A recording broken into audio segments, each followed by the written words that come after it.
A fi ọpẹ́ fún Ọlọ́run nípasẹ̀ Jésù Kristi Olúwa wa tó tún fún wa ní oore ọ̀fẹ́ láti jíròrò nínú ọ̀rọ̀ Ọlọ́run ní òní ní agbára Ọlọ́run bí a ti máa ń ṣe àti ní àwọn màmá àti bàbá wa pẹ̀lú wa táwọn jọ jíròrò nínú ọ̀rọ̀ Ọlọ́run ẹ̀kọ́ Bíbélì lórí rédíò ní ìrọ̀lẹ́ yìí. Ní ọwọ́ ọ̀tún mi ni mo ti ń kí màmá wa pé ẹ káàbọ̀ sórí ètò yìí. Ẹ ṣeun atọ́kùn. Àwọn ará nílé wọn fẹ́ gbọ́ orúkọ yín. Orúkọ mi ni Tóyìn Jẹ́gẹ́dẹ́. Ẹ ṣe atọ́kùn. Ẹ káàbọ̀ mà. Ní apá àlàáfíà mi ni àti ní bàbá wa ìránṣẹ́ Ọlọ́run alààyè. Bàbá ẹ kí àwọn aráalé. Orúkọ mi ni Adéyẹra Adéyẹmọ. Ẹ ṣe olóòtú. Èmi tí mo jẹ́ atọ́kùn ètò yìí ni à ń pè ní Olúwatúnmiṣe Olúwaṣọlá. A gbàdúrà wípé bí a ti ń tẹ̀síwájú láti yẹ̀ ọ̀rọ̀ Ọlọ́run wò Olúwa yóò wà pẹ̀lú gbogbo wa. Àmín. Ẹ jẹ́ kí a gbàdúrà. Bàbá wa àti Ọlọ́run wa, bí a bá ní ẹgbẹ̀rún ahọ́n kò mà tó láti yìn yín o nítorí oore ọ̀fẹ́ àti àyè tí ẹ fi gbà wá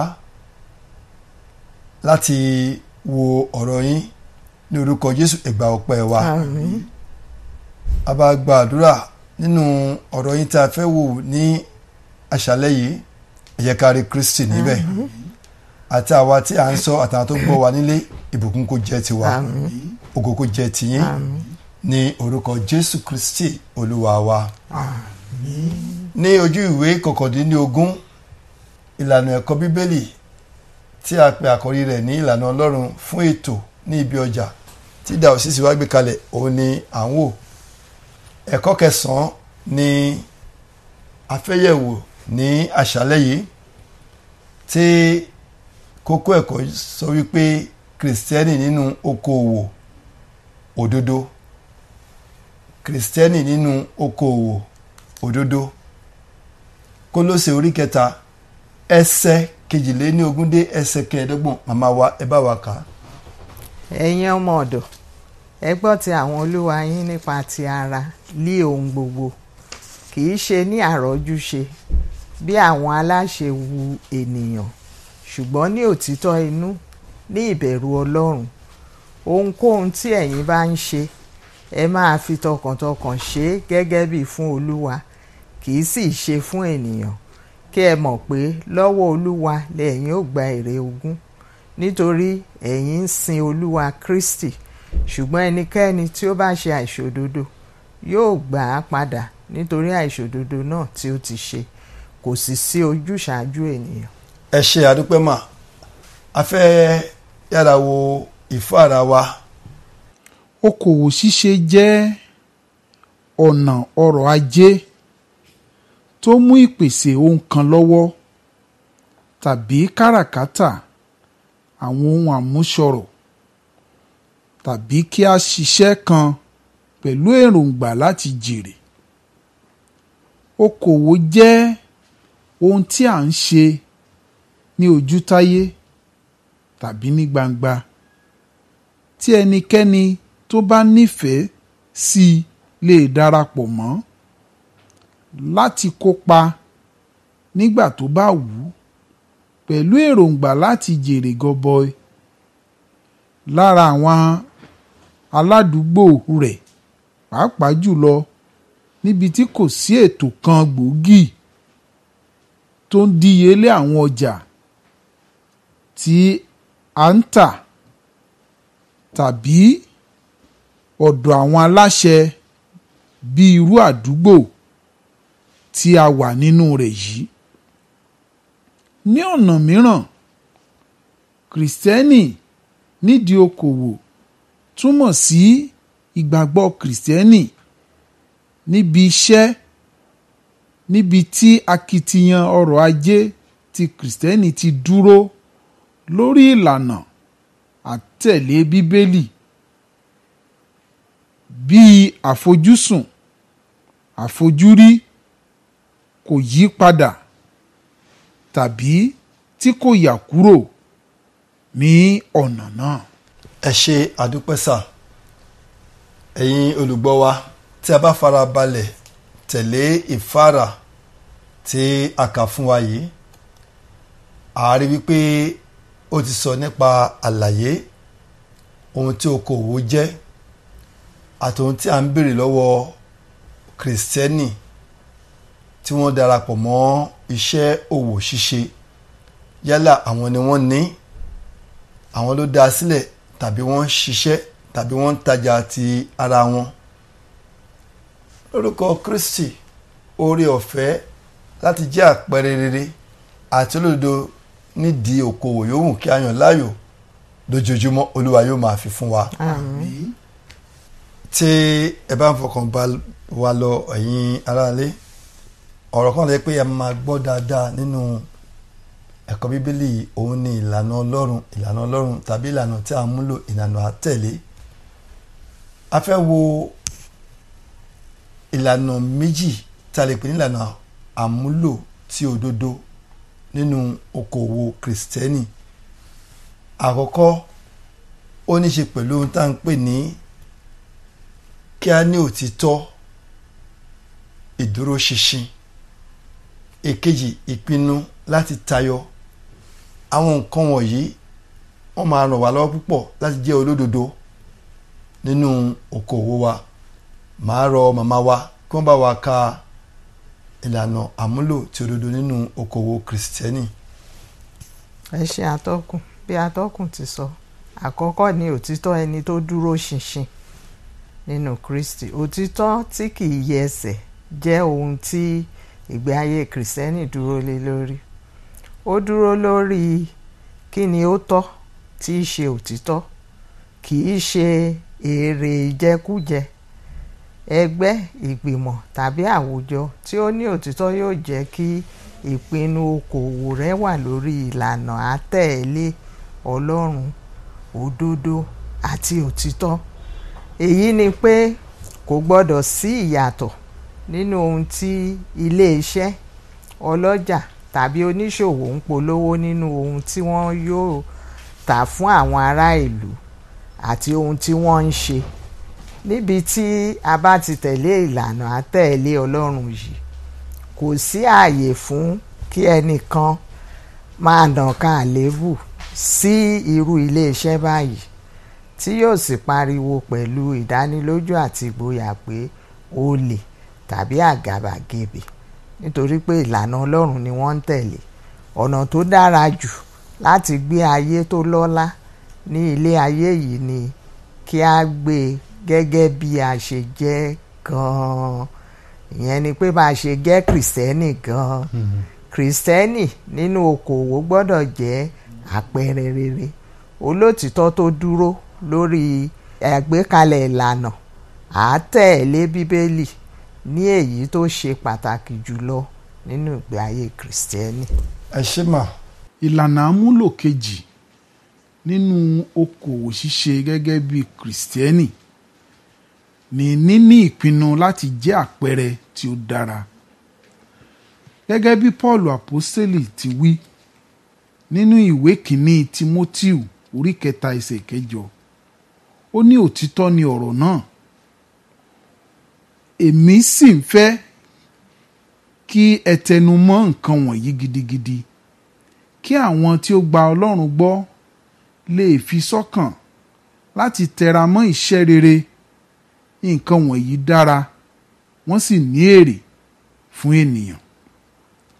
Ibi okòwò gẹ́gẹ́ bí àwòkọ́ṣe rere, èyí tí ìṣe wọn fi ògo fún Ọlọ́run, wọ́n gbọ́dọ̀ mọ rírì bó ti ṣe pàtàkì tó ojúṣe nínú ayé ẹ̀ṣẹ̀ yìí.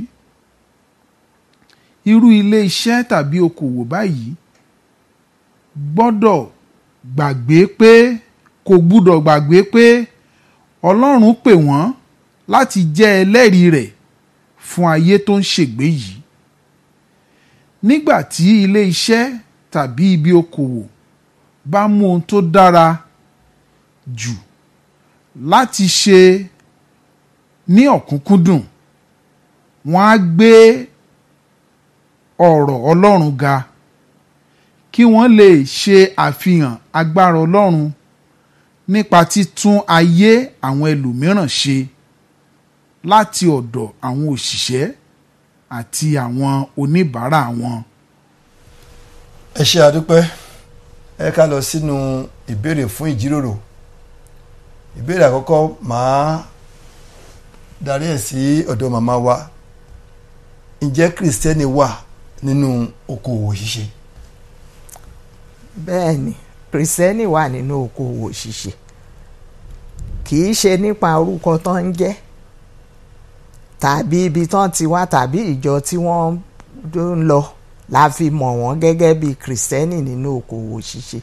Bí kò ṣe wípé àwọn tó jẹ́ Kristẹni tí wọ́n rìn ní ìlànà ti Ọlọ́run, àgbékalẹ̀ ti Ọlọ́run ni wọ́n fi ń ṣe òwò wọn. A rí àwọn àpẹẹrẹ káàkiri. Bó tiẹ̀ jẹ́ wípé wọ́n lè máa pọ̀ ṣùgbọ́n wọ́n wà. A ti sọ àpẹẹrẹ kan, obìnrin kan ó fẹ́ lọ sí ẹ̀kọ́ Bíbélì, àsìkò ẹ̀kọ́ Bíbélì làwọn olùrajà dé tí wọ́n fẹ́ wá rajà. Ó wá ní rárá o, òun lọ ẹ̀kọ́ Bíbélì, òun ò tajà. Ó sì lọ. Àwọn yẹn wá sọ pé nítorí pé ó tiẹ̀ lóun máa lọ ẹ̀kọ́ Bíbélì yẹn torí ó ti ṣọ́ọ̀bù, àwọn á tún padà wá láti wá bá rajà. A lè rí irú àpẹẹrẹ yẹn pé ẹni tó gbé Ọlọ́run ga ju ọjà tó ń tà lọ, tó fi Ọlọ́run ṣe àkọ́kọ́ nínú ọjà rẹ̀. Kristẹni wà nínú okòwò ṣíṣe. Mo gbàgbọ́ pé bàbá wa náà gbà pẹ̀lú wa. Bẹ́ẹ̀ ni olóòtú, bó ti wù kí ayé kó bàjẹ́ tó, a ò lè sọrí pé ayé bàjẹ́ kí a sọ pé kò sí Kristẹni tòótọ́ nínú okòwò mọ́. Wọ́n lè má pọ̀ ni, ṣùgbọ́n ẹ̀rí yí wa káàkiri pé àwọn tí wọ́n dúró nínú ìlànà Ọlọ́run, tí wọ́n fi ìbẹ̀rù Ọlọ́run ṣe iṣẹ́ wọn, wọ́n ti wà láwùjọ wa. Ẹ ṣé àdúpẹ́. Ẹ ká lọ sí ìbéèrè fún ìjíròrò kejì.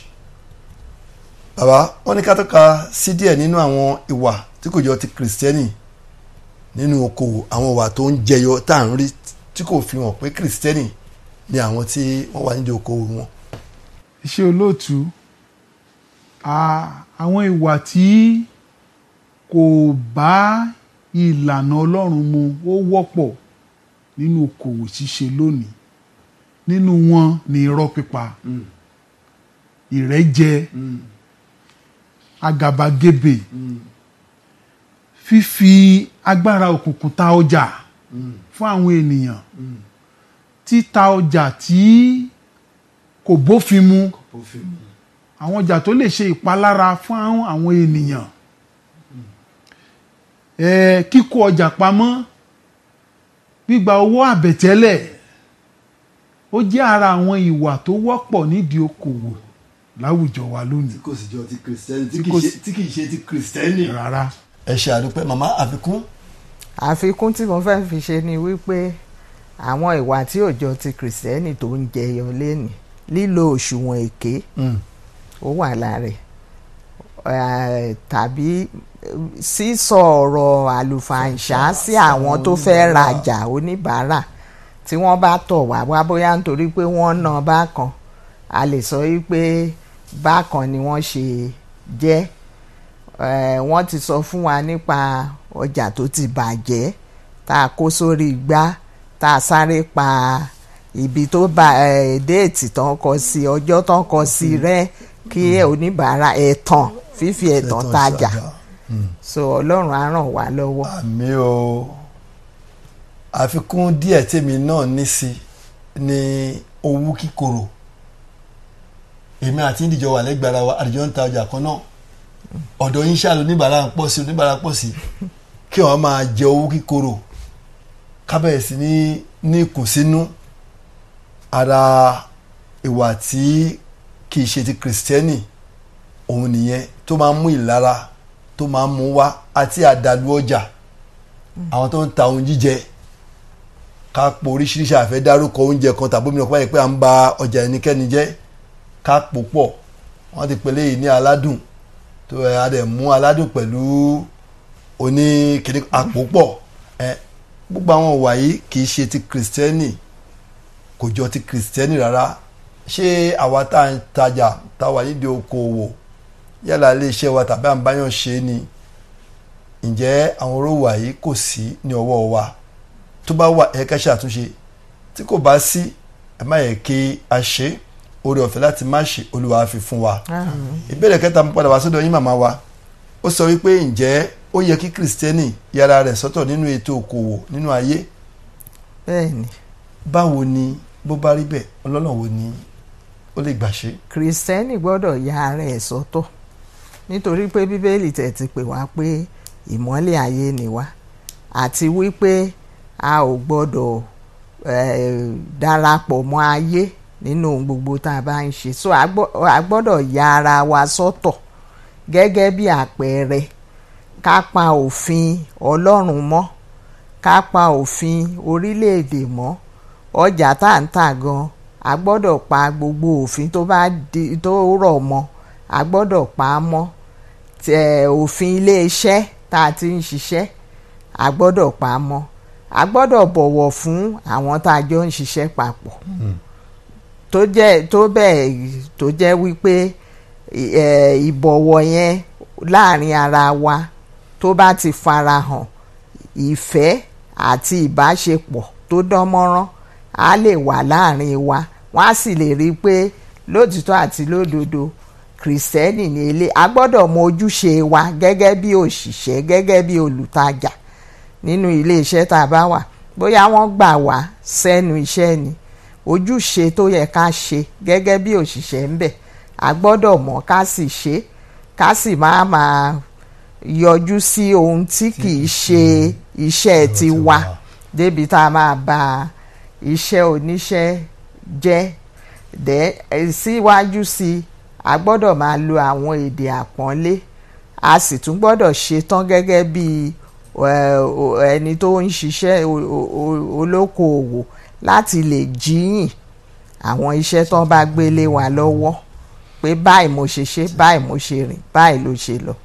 Ọlọ́run á ràn wá lọ. Ẹ ṣé àdúpẹ́ máa gbogbo ohun tí àwọn ọmọ wa sọ yìí, tí a bá ṣe, ó máa yẹ káwọn mọ̀ wípé ní tòótọ́ kìrìsìtẹ́nì ni wá. Màmá ẹ ṣé àdúpẹ́ máa. Bàbá ǹjẹ́ àfikún wà látọ̀dọ̀ tí yín? Àfikún kékeré tí mo ní sí ìbéèrè kẹta náà ojú pé àwọn tí ó lè jẹ́ kí a yà wá sọ́tọ̀ gẹ́gẹ́ bí kìrìsìtẹ́nì nínú okòwò tàbí iṣẹ́ tí a bá ń ṣe, ohun àkọ́kọ́ ni pé a gbúdọ̀ ní ìtẹ́lọ́rùn. Torí bíbélì jẹ́ kó yé wa pé ìwà bí Ọlọ́run pẹ̀lú ìtẹ́lọ́rùn èrè ńlá ni. Nínú iṣẹ́ okòwò à ń báyàn ṣe ni tàbí àwa gan la dá sílẹ̀, a gbúdọ̀ ní ìtẹ́lọ́rùn. Ohun kékeré tí Ọlọ́run bá ń ṣe fún wa níbẹ̀, ẹ jẹ́ kó tẹ́ wa lọ́rùn, kí a máa lu èèyàn ní jìbìtì. Àti ráwọn tó jẹ́ pé àtowó àtọjà ẹni oníbàárà wọn ò ní rí gangan, wọ́n á sì ti gbowó, wọ́n ti sá lọ. Wọn ò ní ìtẹ́lọ́rùn. Bákan náà a gbúdọ̀ ní ìbẹ̀rù Ọlọ́run nínú iṣẹ́ tí a bá ń ṣe, nínú okòwò. Ká mọ̀ pé Ọlọ́run gan là ń bá ṣòwò, kì í ṣe ènìyàn. Àwọn tí à ń tajà fún tàbí tá à ń bá ṣiṣẹ́ aláìmọ̀kan ni wọ́n. Ọlọ́run gan là ń bá ṣiṣẹ́, torí gbogbo tí ènìyàn bá ṣe láyé ló máa jíyìn rẹ̀. Ẹ ṣé àdúpẹ́ sà. Orin ilé ẹ̀kọ́ ọjọ́ ìsinmi tí a máa ń kọ nígbà tí àwa ń dàgbà sókè máa ń sọ pé jẹ́ olótìtọ́, jẹ́ olótìtọ́, Jésù fẹ́ kí gbogbo wa jẹ́ olótìtọ́. Tá bá wọnú ayé àti àwọn ọjà tó yí wa ká, àwọn ṣọ́ọ̀bù tó wà ládùúgbò ibi ìtajà, ǹjẹ́ òtítọ́ ṣì wà?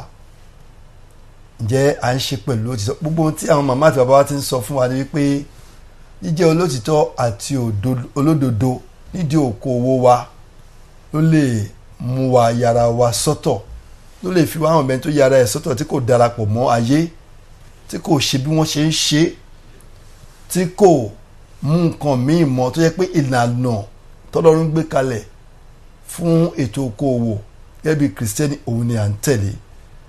Oore ọ̀fẹ́ yìí Olúwa yóò fi fún wa o. àmín. Bí a ti ń ṣe ìjíròrò yìí lọ, àmọ́ bí ẹni béèrè kan tàbí òmíràn tí ó tàpórógọ lọ́kàn yín tí ẹ fẹ́ béèrè, ẹ bá wa fi sórí ẹ̀rọ ìbánisọ̀rọ̀ tí WhatsApp tí mo fẹ́ pè yìí. Mo sì mú dá yín lójú pé ní kíákíá ni ẹ máa rí ìdáhùn sí ìbéèrè tí ẹ bá béèrè. Nọ́mbà náà ni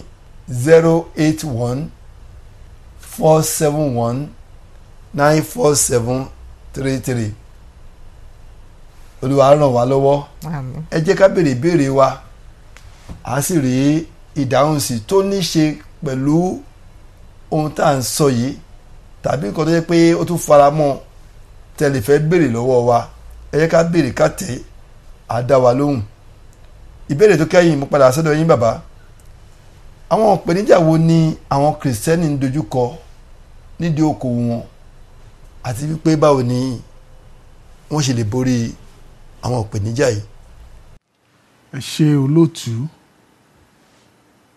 Àwọn ìpèníjà fún àwọn kìrìsìtẹ́nì tó bá fẹ́ jẹ́ olóòótọ́ nínú okòwò wọn ní ayé tí a wà yìí ó pọ̀ púpọ̀. Ṣùgbọ́n torí pé Jésù Kristi ti jẹ́ kó yé wa pé nínú ayé a ó rí ìdojúkọ, ó ní ṣùgbọ́n kí a tújú ká, ó ti ṣẹ́gun ayé. Torí náà àwọn ìpèníjà wà fún onígbàgbọ́ tó bá fẹ́ dúró lórí òtítọ́ nínú iṣẹ́ àbí okòwò rẹ̀. Lára àwọn irú ìpèníjà bẹ́ẹ̀ ni dídènà láti rí ìtẹ̀síwájú lẹ́nu iṣẹ́ wọn, ìgbéga. A ti rí àwọn onígbàgbọ́ nítorí pé wọ́n jẹ́ olótìtọ́ lẹ́nu iṣẹ́ wọn, tí wọn kò wá ọ̀nà àlùmọ̀kọ́rọ́yìn táwọn ènìyàn míì ń rìn, tí àwọn ọ̀gá níbi iṣẹ́ bẹ́ẹ̀ tí wọ́n jókòó lé ìgbéga wọn mọ́lẹ̀ nítorí pé ó jó lóòótọ́. Aláwọ̀ á jẹ́ kó yé pé ọ̀gá lòun níbí, pé tí ò bá ti lè gbà fóun, tí ò bá ti lè báwọn yí fígọ̀, tí ò báwọn yíwèé, tí ò sọ pé 10 naira làwọn pa dípò 20 naira, pé kò dẹ̀ ní rí ìgbéga níbí. Ara irú ìpèníjà bẹ́ẹ̀ nìyẹn. Ara àwọn ìpèníjà míì ni pé kó wá kí onígbàgbọ́ tó fẹ́ dúró nínú òtítọ́ kó wá wẹgbẹ́ òkùnkùn. A ti rí àwọn onígbàgbọ́ tí wọ́n fi ẹgbẹ́ òkùnkùn halẹ̀ mọ́, pé kó wá darapọ̀ mọ́ ẹgbẹ́ òkùnkùn nítorí pé kò darapọ̀ mọ́ ẹgbẹ́ bẹ́ẹ̀. Wọ́n lè lé wọn kúrò ládùúgbò tán ti ń tajà, wọ́n lè gba ṣọ́ọ̀bù lọ́wọ́ wọn, tàbí kí wọ́n fífi agbára òkùnkùn dojú ìjà kọ wọ́n. Àwọn irú ìpèníjà bẹ́ẹ̀ ni wọ́n máa ń dojúkọ. Ẹ ṣe àdúpọ̀ màmá. Àfikún kékeré látọ̀dọ̀ yín sí ìbéèrè kẹrin. ok, àfikún tí mo fẹ́ ṣe òun ni wípé ó ṣeé ṣe kí wọ́n dẹ́yẹ sí wa nítorí pé a dúró fún Kristi, a fẹ́ jẹ́ àpẹẹrẹ òtítọ́, a fẹ́ jẹ́ àpẹẹrẹ ìwà rere nínú Kristi nínú okòwò ṣíṣe. Tá a bá sì tún jẹ́ ẹni tó ń gbani síṣẹ́, a lè rí ìpèníjà nípa wípé àwọn tó fẹ́ wá ṣiṣẹ́ lọ́dọ̀ wa wọ́n lè sọ pé owó tá a fẹ́ san fẹ́ kéré ju tàwọn ibòmíì lọ, nígbà tó jẹ́ pé ẹni tó ń gbàyàn síṣẹ́ òtítọ́ inú ló fi ń ṣe, òun ò mú àmúlùmọ́là mọ́ ọjà tó ń tà. Ó lè má rí àwọn ènìyàn tó fẹ́ bá a ṣiṣẹ́ papọ̀ púpọ̀ tó bẹ́ẹ̀ jù bẹ́ẹ̀ lọ nítorí wípé ó dúró fún Kristi. Ọlọ́run á ràn wá lọ́wọ́. Àmín lórúkọ Jésù. A dúpẹ́ lọ́wọ́ Ọlọ́run fún ibi tó ràn lọ́wọ́ dé lórí ìjíròrò nínú ọ̀rọ̀ Ọlọ́run ti àṣálẹ́ yìí. Apá kejì ìbéèrè yẹn sọ pé báwo la ṣe lè borí àwọn ìpèníjà yìí. Ọ̀rọ̀ Ọlọ́run kan nínú ìwé wòlíì Àìsáyà orí 41 ẹsẹ̀ 9 sọ wípé ìwọ má bẹ̀rù nítorí mo wà pẹ̀lú rẹ, má fòyà nítorí èmi ni Ọlọ́run rẹ, èmi ò fún ọ ní okun, nítòótọ́ èmi ò ràn ọ́ lọ́wọ́, nítòótọ́ èmi ò fi ọwọ́ ọ̀tún òdodo mi gbé ọ sókè. Àwa kìrìsìtẹ́nì tá bá ní ìpèníjà kan tàbí mìíràn di oko wa nítorí pé à ń ṣe òtítọ́ àti òdodo, ẹ má yẹ ká bẹ̀rù o. Ọlọ́run sọ pé olódodo aláyà bíi kìnìún. Oore ọ̀fẹ́ láti jẹ́ olódodo Olúwa yóò fi fún gbogbo wa. Ọ̀rọ̀ ìparí, bó ti wù kí okòwò kéré tó, Ọlọ́run ní ìpè nínú ayé wa. Ọlọ́run máa gbára ta ìlera okòwò.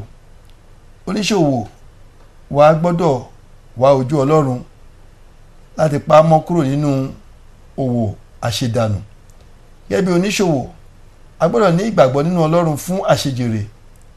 Ìlànà àtẹ̀lé Bíbélì nínú okòwò àti ìgbé ayé kì í ṣe láti jẹ́ kí ó máa yí wa padà ní gbogbo ìgbà, láti máa sọ ọkàn wa dọ̀tun sí ohun tí Ọlọ́run ń fẹ́ fún wa.